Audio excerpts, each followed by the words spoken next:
ya. Kita meninjau Al-Quran nih, perangi anjay mabar, ya kan? Berarti menunjukkan apa? Selama ini kita berdosa, teman-teman. Kenapa kita berdosa? Kita nggak melakukan apa yang dilakukan Al-Quran. Begitu banyak itu non-muslim, kagak ada yang dipenggal. Ayo, gimana? Kagak ada yang patuh sama Al-Quran nih. Gimana nih kalian nih? Hah? Gimana? Katanya kembali kepada Al-Quran, katanya kembali kepada hadis, tapi nggak ada yang memerangi. Tapi nggak ada yang ngelihat orang-orang non-muslim datang penggal kepala. Kagak ada. Kenapa nggak ada? Oh, ayo jihad, hilangin pala PPJ guys. Gitu kan? Nggak ada guys. Kenapa? Dua-dua ini kita kasih makna. Kalau dalam bahasa Indonesia kasih, kalau dalam bahasa Indonesia sayang.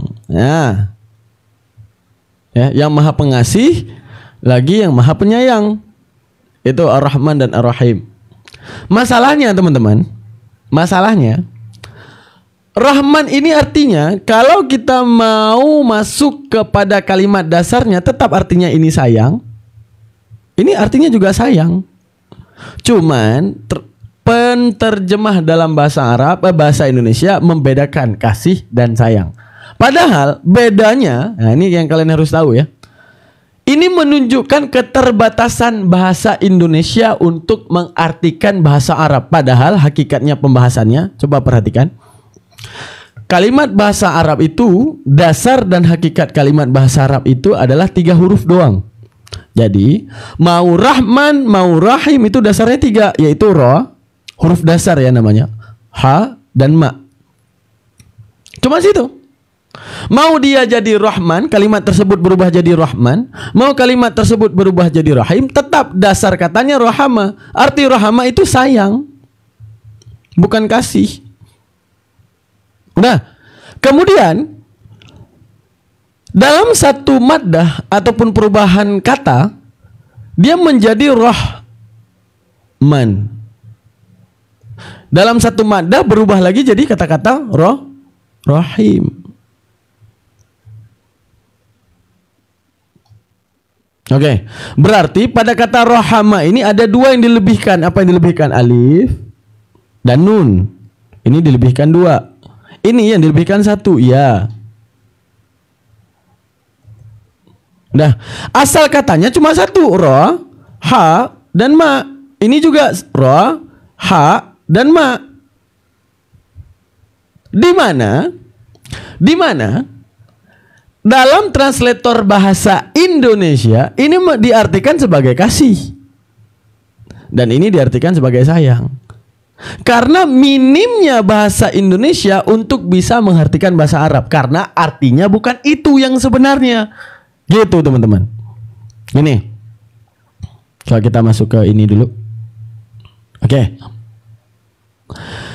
Jadi rahmah, kasih dan sayang itu di mana awal daripada bahasa Arab itu tetap dia terdiri daripada fiil yang namanya sulasi.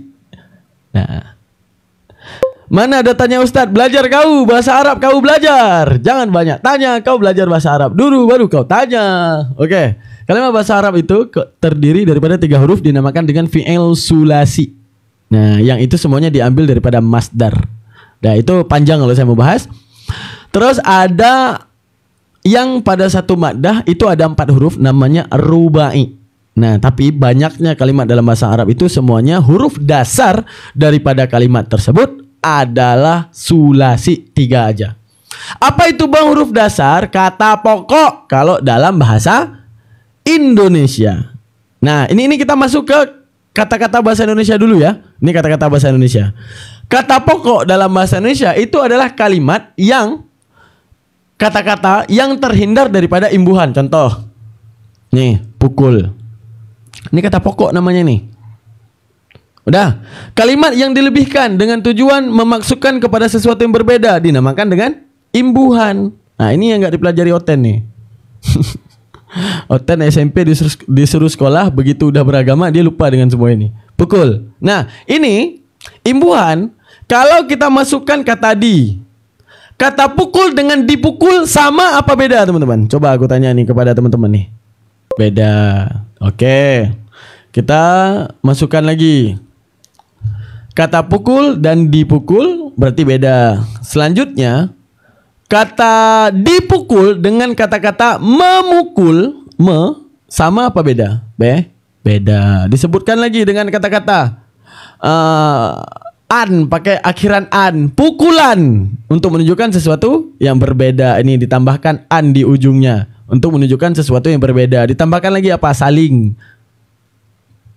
Saling pukul dengan dipukul itu menunjukkan sesuatu yang berbeda. Itu namanya imbuhan dalam bahasa Indonesia. Sekarang kata-kata imbuhan ini emang cuma bahasa Indonesia aja yang punya? Enggak ada. Bahasa Arab juga punya yang namanya imbuhan. Imbuhan dalam bahasa Arab dinamakan dengan mazid. Mazid fih. Nih. Mazid fih. Mazid fih. Arti mazid fih apa? Sesuatu yang dilebihkan daripada kalimat dasar. Ejaannya mazid fih. Mazid fih. Ada imbuhan. Jadi yang harus kita ketahui, kalimat dasar dalam bahasa Indonesia itu 3 huruf.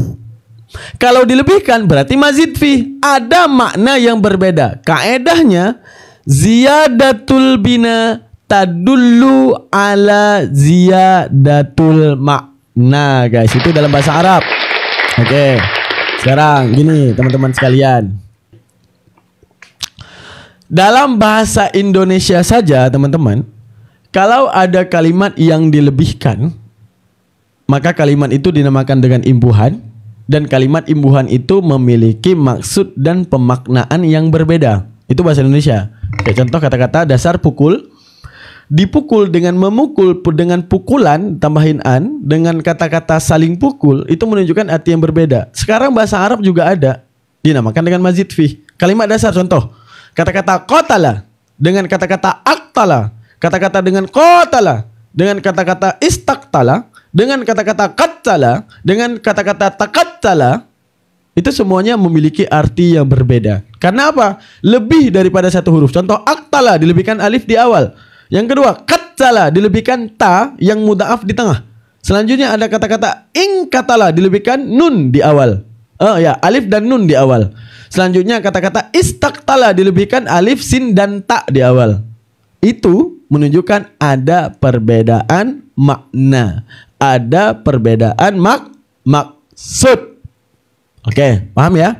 Itulah luasnya bahasa Al-Quran. Makanya dikatakan di dalam Al-Quran, kami pilih bahasa Arab. Maka kami turunkan Al-Quran dalam berbahasa Arab agar mudah dipahami. Arti mudah dipahami maksudnya apa? Agar kalian tahu maknanya yang luas. Karena cuma bahasa Arab yang mampu menampung makna luasnya Al-Quran. Seperti contoh kita dalam bahasa Indonesia mengartikan Bismillahirrahmanirrahim. Ar-Rahman dengan Ar-Rahim. Ar-Rahman kasih, Ar-Rahim sayang. Padahal itu bukan maksud yang sebenarnya daripada Bismillahirrahmanirrahim. Jadi seolah-olah manapun, sedisetel-setel manapun bahasa Indonesia tetap enggak mampu mencakup makna dasar dan makna asli daripada Al-Quran. Paham? Oke? Enggak ada yang mampu menampung keluasan makna Al-Quran selain bahasa Arab. Karena arti Ar-Rahman dan Ar-Rahim saja bukan itu. Bukan kasih, bukan sayang. Oke, tapi memiliki makna yang terkhusus. Karena seperti yang saya bahaskan tadi, bahwa kata-kata Rahman dan kata-kata Rahim itu kata pokoknya sama. Coba perhatikan. Diambil kata-kata rahama, sama-sama rohama. Oke, pada kata-kata sama-sama ini kata pokoknya sama-sama rahama, tapi pada rahama ini ditambahkan alif dan nun jadi Rahman. Pada ini ditambahkan ya di sebelum mim jadi Rahim. Sedangkan kata-kata pokoknya sama. Apa arti kata pokoknya? Kasih ataupun sayang. Kalau dalam translator bahasa Indonesia mengartikan itu dengan kasih dan sayang. Padahal maksudnya gini. Coba perhatikan. Baru kita jelaskan maksud Ar-Rahman dan Ar-Rahim. Perhatikan. Di sini ada Ar-Rahman.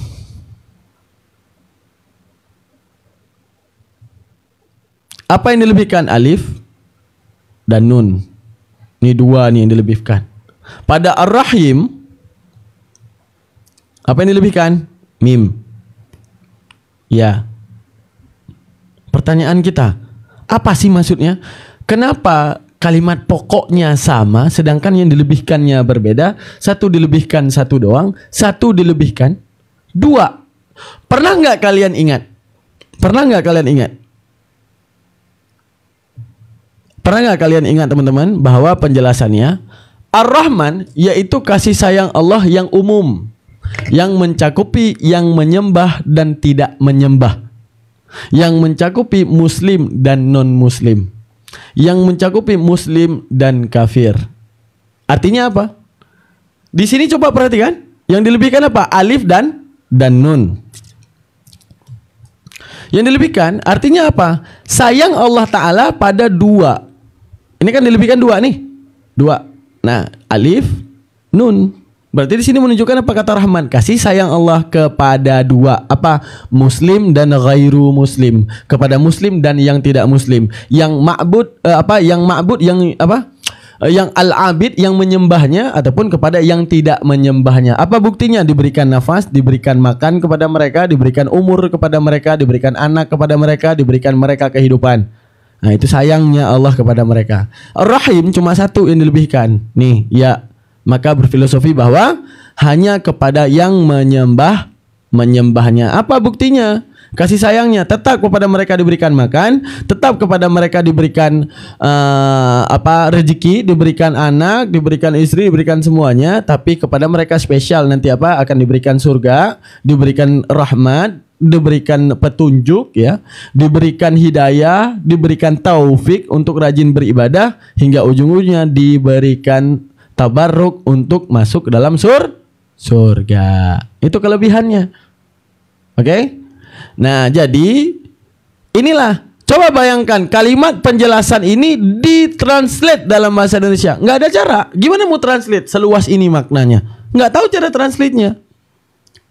Tapi cuma bahasa Arab yang mampu menampung makna yang seperti ini. Jadi Ar-Rahman dilebihkan alif dan nun untuk dimasukkan bahwa kasih sayang Allah kepada dua kemungkinan, karena dua yang dilebihkan. Apa? Kepada muslim dan ghairu muslim. Rahim cuma satu, yaitu ya. Kepada siapa? Muslim doang. Itulah yang selama ini kita artikan gitu ya guys ya. Udah paham ya? Ar-Rahman dan Ar-Rahim ketika dilebihkan alif dan nun dan dilebihkan ya gitu teman-teman. Tepuk tangan buat Al-Quran guys. Ya, perhatikan. Jadi beda kita dengan Oten itu, kalau kita itu adalah bani kalimat original. Nah, jadi walau bagaimanapun translate-nya, ya translate-nya bisa jadi salah karena yang mentranslitkannya manusia. Tapi yang menurunkan Al-Quran dalam bahasa Arab yaitu Allah Subhanahu wa Ta'ala, dan itu nggak mungkin salah. Jadi kalau translate-nya yang salah, maka translate-nya wajar untuk disalahkan. Tapi kalau kalimatnya yang disalahkan, berarti ada apa-apa dengan Al-Quran. Berarti ada yang mencoba mengelabui Al-Quran. Itulah hebatnya. Ketika Allah mengatakan nahnu nazzalna dzikra, kami menurunkan Al-Quran, kami pula yang akan menjaganya. Nah, itu menunjukkan apa? Bahwa coba perhatikan Al-Quran. Kalau ada yang salah dengan kalimat aslinya, berarti ada yang menyelewengkan ini Al-Quran. Gitu. Kita langsung paham ya teman-teman ya. Oke. Kita masuk ke penjelasan selanjutnya. Kan tadi imbuhan udah tahu ya. Itu namanya mazid fih dalam bahasa mazid fih dalam bahasa apa itu? Dalam bahasa Arab. Oke. Kita masuk mazid fih di mana ayat Al-Qatil ya teman-teman ya. Ayat Al-Qatil. Ini kita buka ya. Perangilah, kan ada ayat tuh. Perangilah. Tobat kau amani, kagak tobat kau amani. Perangilah. Itu ayat berapa tuh? At-Taubah ya teman-teman ya. Nah ini dia. Oke. Nah ini ayat yang kalau kita nggak pelajari bahasa Arab, kita nggak akan pernah tahu ini maksudnya gimana. Ini bawa ini ayat yang paling sering dibawa oleh kafir la'anahullahu alaih. Oi, taubat kau amani, tak taubat kau amani. Amani, tak taubat kau amani.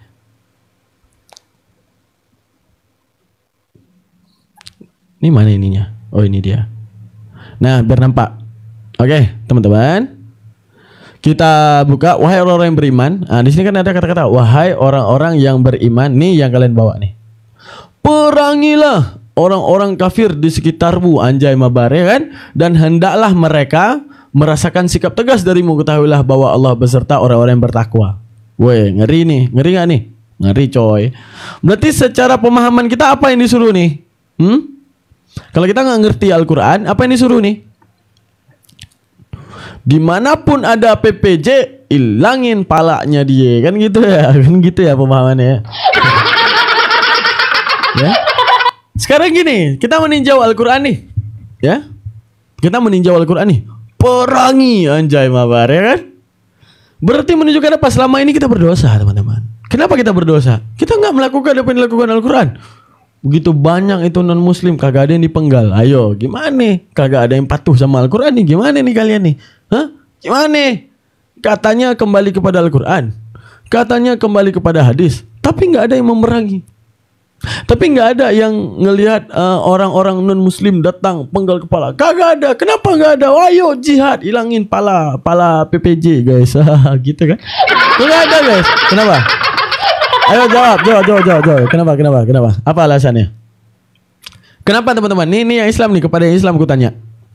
Al-Quran memerintah untuk perangi orang yang tidak muslim. Ayo, itu secara terjemahan. Nanti belum kita bahas kalimatnya ya. Secara terjemahan, perangilah mereka, anjay mabar, kan gitu. Berarti perintah ini, perintah. Kayak contoh, aqimus shalah, tunailah zakat, wajib. Tunailah sholat, wajib. Disuruh perintahin sholat, maka wajib. Namanya mutlak amar. Oke. Tunaikanlah zakat, wajib. Sekarang perangilah, wajib berarti. Waduh, banyak kali kita dosa nih. Kenapa kita dosa? Enggak memerangi orang yang tidak menyembah Allah. Gimana? Ayo, gimana? Gimana teman-teman? Ayo, gimana? Assalamualaikum Ustaz. Waalaikumsalam warahmatullahi taala wabarakatuh. Gimana teman-teman? Wah, dosa kita sama Tuhan. Gimana nih? Apa kita harus pulang ke rumah nih? Nggak saparang? Gimana nih? Gimana atuh man? Iya, gimana PPJ? Wah, gimana ini? Udah wajib ya kan? Wajib perangi orang yang tidak beriman kepada Allah. Gimana nih teman-teman? Ayo, mana muslim lainnya nih? Perangi pakai ilmu kah? Enggak, itu jelas-jelas nih. Nih perangi nih. Atau aku buka beberapa ayat lagi teman-teman. Makanya nanti aku jelasin ya kepada kalian ya. Jelasin aja lah. Oke, siap. Kok jelasin aja lah. Ya bang, santai bang. Kan ini kita main ini dulu bang. Apa itu namanya? Bang Dayat, kita main teka-teki dulu bang, baru kita jelasin. Santai lah bang. Kok ditunda-tunda man gas? Bukan ditunda-tunda ya, karena kami paham maksudnya kemana kan gitu. Nah, tapi kalau kita cuma belajar dari terjemahan ya nggak akan tahu. Nih, perhatiin teman-teman. Ini kalimat ayat-ayat yang bersifat perang, mau kalian buka di ayat manapun ya, yang ada perangilah, semuanya itu ada alif di depan qaf. Nggak percaya, kita buka hadis Rasulullah. Hadis arba'in itu, hadis arba'in, perangilah. Ini hadis arba'in nih, aku buka nih ya. Ini hadis keempat guys. Ini proses penciptaan manusia guys. Oh iya, nggak, bukan ini. Perangilah. Mana dia? Ini ya. Perangilah amir. Ini. Nih, wah jahat banget nih. Oh, jahat banget nih. Ini Rasulullah ya. Umir tuh, kata Rasulullah, aku diperintahkan. Siapa aku? Rasulullah. Nih, dengar nih. Wah, jahat banget nih, ya kan? Aku diperintahkan untuk memerangi manusia hingga mereka bersaksi bahwa tiada Tuhan yang berhak disembah selain Allah. Wah, jahat banget Rasulullah. Gimana nih teman-teman? Wah, parah kalian semua nih. Wah, gimana nih? Ini memerangin manusia nih. Gimana nih? Wah, parah. Ayo lo. Ayo lo. Yang mau kita bahas tadi, lihat nih. Coba perhatikan bahasa Arabnya teman-teman. Ini kok nggak bisa di zoom nih. Oke, di depan kaf ada apa? Di depan kaf ada apa?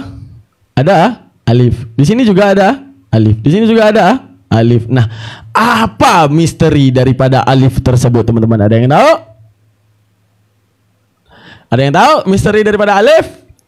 Makanya perlu belajarnya ilmu bahasa Arab biar tahu. Nih, tadi kita udah bahas masalah madzid fi. Ini bahasa Arab nih. Aku nggak mau masuk ke Al-Quran nih ya kan? Ya, kita masuk ke ilmu bahasa Arab. Di mana ilmu bahasa Arab bagaimanapun, mau Kristen Ortodok pun, mau Kristen Arab pun pakai kaedah bahasa Arab. Ya, mau Kristen manapun pakai kaedah bahasa Arab yang kalau dia tinggal di Arab. Oke, kita bahas untuk kaedah bahasa Arabnya. Nih, makasih Elma. Jangan lupa syahadat Elma. Oke, perhatikan guys. Kalimat dasar dalam bahasa Arab itu 3, nggak boleh lebih. Karena kalau ada yang lebih namanya madzid. Arti madzid apa? Imbuhan. Kalau lebih daripada 3. Oke, perhatikan. Di sini ada kata qatala. Nah, ini kalimat dasar. Arti kata qatala bunuh ataupun bunuh. Arti dasarnya. Oke. Jadi wajibnya dia 3, enggak boleh lebih. Jadi kalau seandainya dia lebih berarti ada makna yang berbeda. Mau kata-kata lain juga sama. Contoh, kata-kata qala.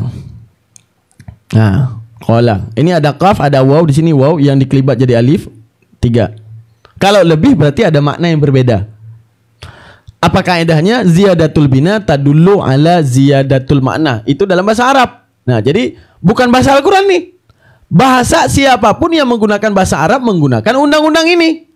Mau dia Hindu main ke Arab, ya dia undang-undang ini dia pakai. Nah, jadi kalimat dasar bahasa Arab itu 3 kalimat, 3 kata qatala. Jadi akan berbeda kalau nanti kita dapati dengan kata-kata aqtala yang dilebihkan alif di awal, ataupun dengan kata-kata qatala. Nah, ini qatala. Oke, di mana di sini ada ta, 2 ta yang dilebihkan sehingga tanda apa ini tasydid ini adalah menyatukan 2 kalimat yang sama. Ini asalnya adalah qatatala, ada 2 ta. Jadi disatukan jadi qatala. Oke? Selanjutnya ada kata-kata ingkatala, alif dan nun yang dilebihkan. Ada kata-kata qatala yuqatilu. Nah, ini. Qatala. Di mana tasrifnya qatala yuqatilu muqatalatan wa qitalan fahuwa muqatilun wa zaka muqatalun. Apa ini faedahnya? Nah, seperti aktala ini faedahnya mutaadi namanya. Mutaadi ini namanya faedah taksir. Untuk menandakan kepada sesuatu yang banyak. Ini qatala. Faedahnya apa qatala? Adalah musyarakah. Nah, arti musyarakah apa? Oke, kita jelaskan sebelum kita masuk ke Al-Quran nih. Kalau orang Arab menggunakan kata-kata gini. Ini orang Arab nih. Nggak usah ke Al-Quran dulu, kita ke Arab dulu. Orang Arab kalau ngomong peristiwa satu pihak dengan kata-kata gini. Qatala Damanun, Qatala PPJ. Ya. Ini telah dibunuh oleh Daman akan PPJ. Nah, telah dibunuh oleh Daman akan PPJ. Berarti ini sepihak. Kalau pakai kata-kata qatala, ini sepihak ini. Kalau pakai kata-kata qatala berarti sepihak. Daman doang yang datang nucuk ini orang. Ini sepihak. Oke? Tapi kalau dalam bahasa Arab itu pakai kata-kata qatala, ini dalam bahasa Arab ada alif ini namanya alif musyarakah. Qatala daman PPJ ini saling. Artinya PPJ juga pegang pedang, dia juga pegang pedang, saling tang ting retang tertang ting retang ting. Tiba-tiba amani ahlun neraka ini dia yang kalah. Nah, ini qatala. Jadi kalau disebut dengan kata qatala, ya. Kalau dengan kata qatala, ini sepihak dari daman doang. Kalau kata qatala, ini adu pedang nih, tang ting tertang ting saling ingin membunuh. Itu namanya qatala. Begitu juga dengan kata-kata doraba. Nah, ini kata doraba artinya pukul. Kalau tanpa alif, ya berarti pukulnya sepihak. Telah dipukul oleh daman akan PPJ, sepihak daman doang. Tapi kalau doraba, ada alifnya, doraba. Nah, itu maksudnya saling. Aku tonjok dia tonjok aku, berarti kami saling main tinju. Nah, kita masuk ke Al-Qur'annya. Kita masuk ke Al-Qur'annya, guys. Nah, di sini ada alif. Kira-kira maksudnya apa?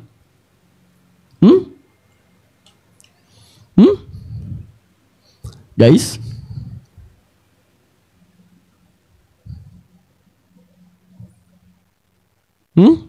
Itu ada alif di situ. Kira-kira ini sepihak? Enggak, itu kan ada ini. Ada alif di depan qa. Dinamakan dengan alif musyarakah. Saya tanyakan, ini sepihak atau dua pihak?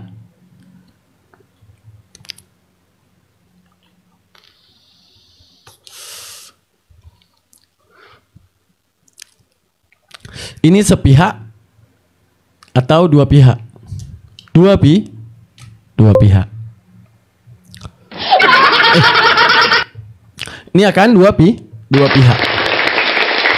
Dua pihak. Mantap. Nah, itu pintar. Berarti kalau ada orang yang bilang, wah jahat banget, Islam ini mengajarkan memerangi orang yang non muslim. Kagak ada. Itu kalimatnya mengajarkan apabila terjadi saling perang. Karena ada alif. Kan nggak mungkin. Gini nih. Kalau lagi perang kan nggak mungkin kalian beli es cendol. Pasti kan saling bunuh-bunuhan. Namanya juga perang. Masa ini perang nih? Wow, bentar gua beli cendol. Kagak ada kayak gitu. Kagak ada. Lagi perang ngerujak, kagak ada. Lagi perang, woi bentar gua main layang, kagak ada. Namanya juga perang. Perang itu dua pihak.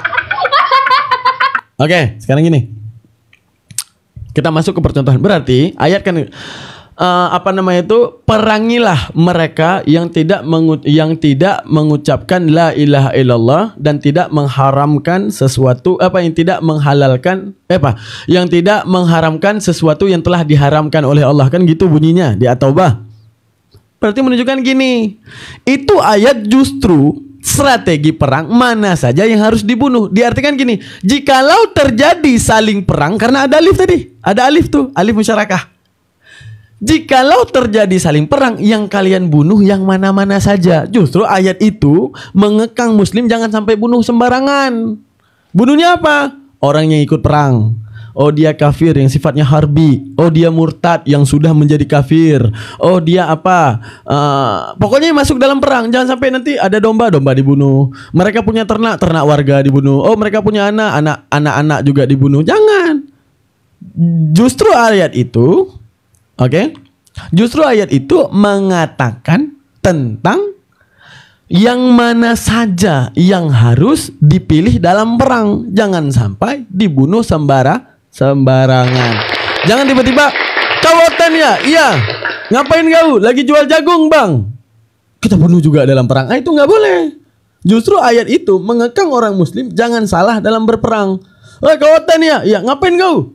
Lagi jual ikan cupang bang, kita bunuh juga. Enggak boleh. Justru ayat tersebut membatasi kepada sesuatu yang boleh untuk masuk dalam ranah perang dan sesuatu yang tidak boleh masuk dalam ranah perang. Paham ya teman-teman? Tepuk tangan dulu. Itulah yang menjadi alasan teman-teman kenapa kita tidak memenggal leher non muslim, karena ayat tersebut nggak ngomong itu. Karena ayat tersebut nggak ngomong perintah perang. Ayat tersebut ngomong kalau lagi dalam perang, perintahnya pilihlah yang mau masuk dalam strategi pembunuhan dalam perang. Jangan sampai nanti bunuh anak-anak. Kayak seperti kitab Oten itu, tumpaslah Bani Amalek, apapun yang ada pada mereka, anak-anak mereka, anak bayi yang lagi menyusui, domba-domba, beserta lembu-lembu, semuanya. Nah itu dia, itu yang bikin parah teman-teman. Ya, tapi kalau di kita nggak ada, itu justru menceritakan tentang apa namanya itu? Justru itu menceritakan tentang dalam posisi perang. Kenapa kita bilang dalam posisi perang? Karena ayat tersebut menceritakan dua pihak. Jika terjadi saling perang, mana saja yang diperangi. Sekarang gini teman-teman. Berarti udah tahu ya kenapa alasan ayat tersebut tidak berbicara untuk tidak berbicara tentang mutlak perintah perang, tapi berbicara apabila terjadi saling perang, mengklasifikasikan kepada siapa saja yang harus diperangi. Bentar.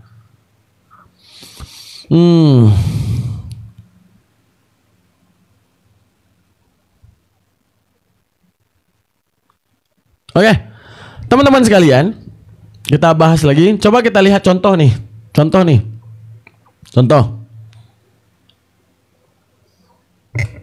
Kita contoh aja perang pertama orang muslim ya, perang Badar. Perang Badar orang muslim itu 300. Ini perang Badar. Oke. Orang non muslim itu sekitar 1000-an lebih. Dah. Bandingannya biar kita masuk ke otak nih, anak RT 2 mau nyerang anak RT 3, tawuran. Anak RT 2 juga punya 5 orang. Anak RT 3 ada sekitar 200 orang. Gila nggak anak RT 2 nih? Gila nggak anak RT 2 nih mau nyerang anak RT 3? Gila nggak kira-kira? Ini aku tanya kepada kalian nih. Coba aku tanya kepada kalian nih. Kalian nih, anak RT 3 nih. Ayo kita serang anak RT 2. Siap bos. Kita berapa orang? 5. Mereka ada berapa? 200. Kalian mau nyerang nggak? Hah? Kalian mau nyerang nggak?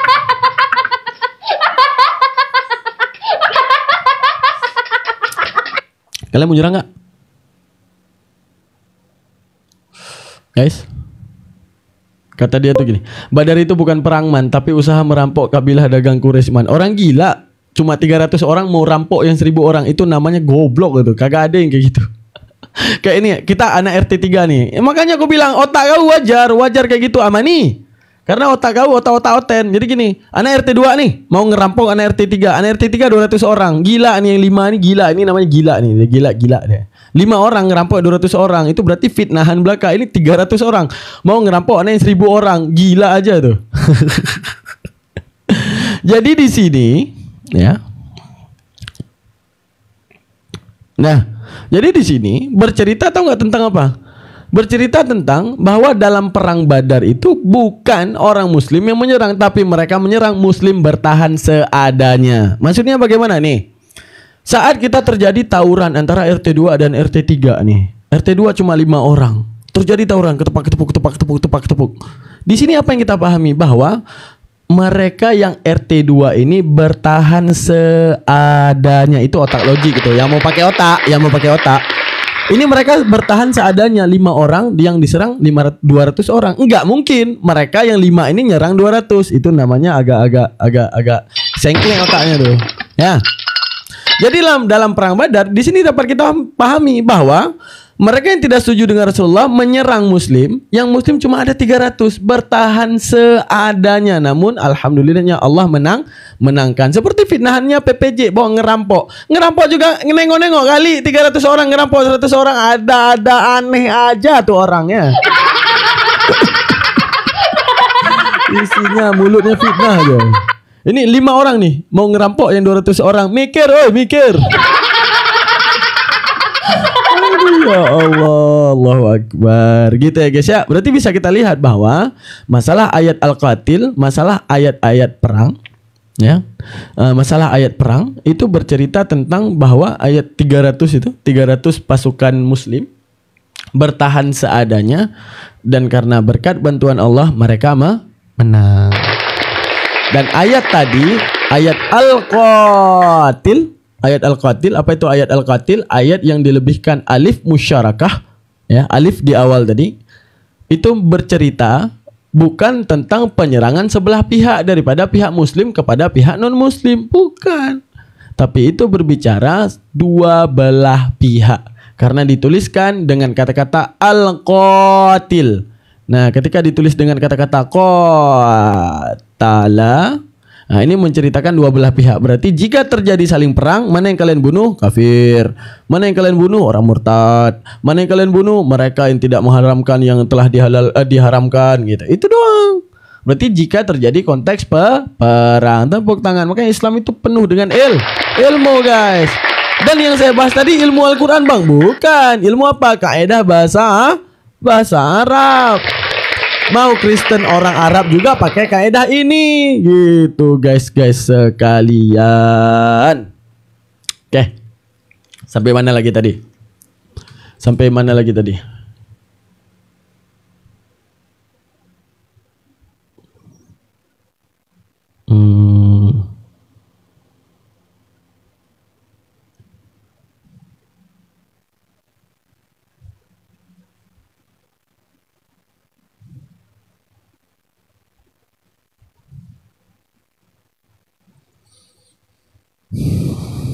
Yuk bahas man, gak ada ilmu kau apa nih, diem kau. Tidur kau musyrikun.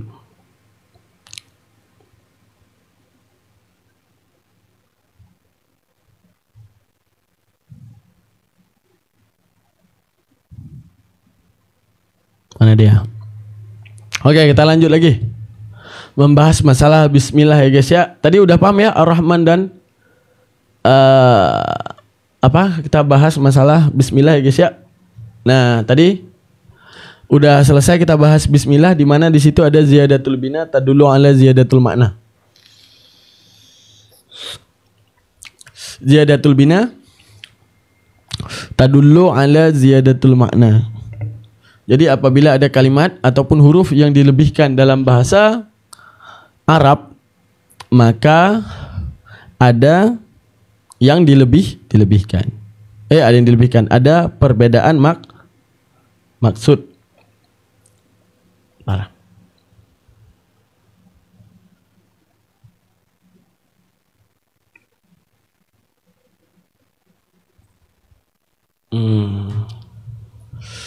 Oke, teman-teman, udah paham ya? Udah paham sampai sini yang Islam? Kalau yang Islam tetap nggak akan paham. Kenapa mereka tidak akan paham? Ya karena ya you know lah, mereka emang tidak terdidik untuk paham, terdidik untuk memfitnah gitu ya guys ya. Nah, gimana udah paham bahwa kalimat bahasa Arab itu 3 huruf. Kalau dilebihkan daripada 3 huruf berarti ada maksud yang berbeda. Paham? Ya, insyaallah. Alhamdulillah rabbil alamin. Nah, gitu ya guys ya. Nah, udah paham kalau dalam bahasa Arab itu ada ziyadatul bina tadullu ala ziyadatul makna. Kalau ada kalimat yang dilebihkan, maka ada maksud yang dilebihkan. Nggak usah jauh nih saya bahas satu aja yang nggak usah dilebihkan alif di awal. Nih contoh.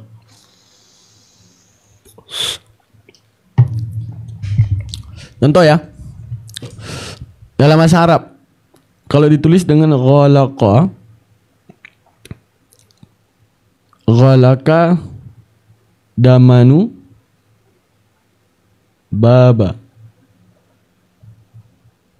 Dengan kata-kata ghalaka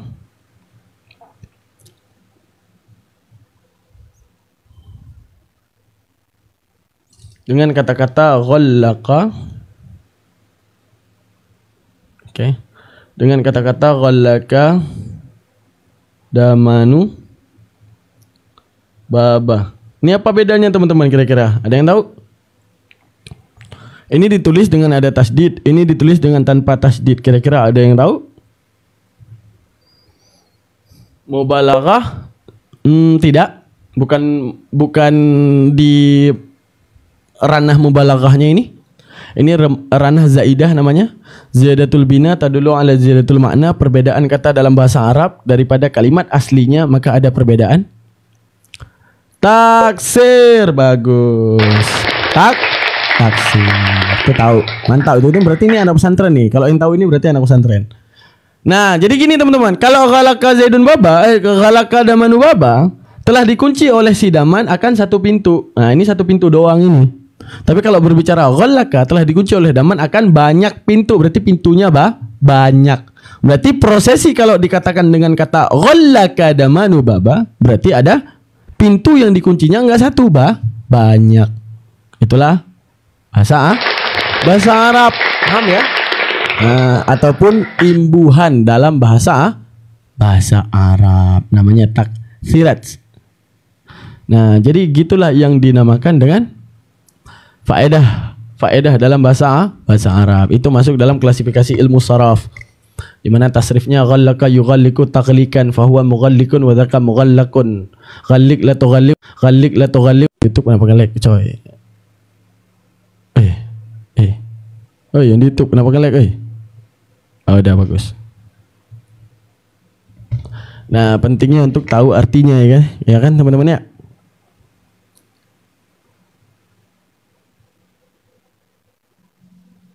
Nah, kita masuk lagi. Astagfirullah.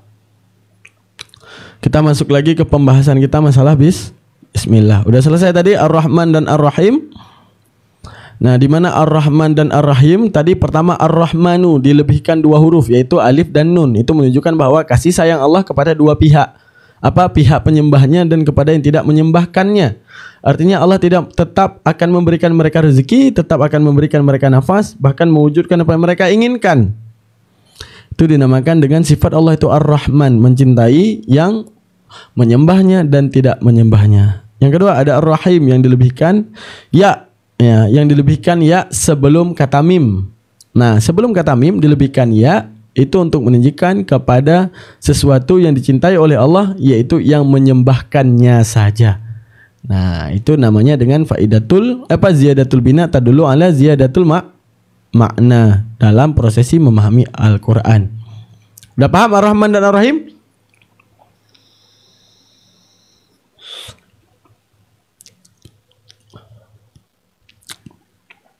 Itulah konsekuensi membahas Ar-Rahman dan Ar-Rahim. Dan selanjutnya kita akan masuk kepada Al-Fatihah ayat 2. Nah, Al-Fatihah ayat 2 yaitu Bismillahirrahmanirrahim. Alhamdulillahirabbil alamin. Nah, ini dia ayat kedua daripada Al-Fatihah. Nah, sebelum kita masuk kepada ayat 2 daripada Al-Fatihah, kita buka dulu ayatnya. Baru kita bahaskan lagi. Mana dia? Ayat kedua daripada Al-Fatihah yaitu Alhamdulillah. Alhamdulillah kita telah menyelesaikan pembahasan kita tentang Bismillah. Hari ini kita akan menyelesaikan pembahasan kita tentang Alhamdulillah. Nah, ya.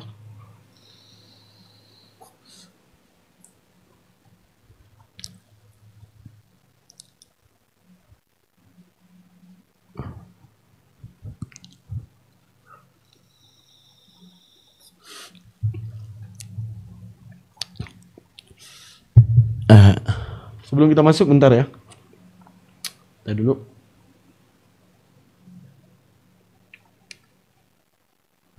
Saya dari tadi nggak enak badan guys, otak saya sakit.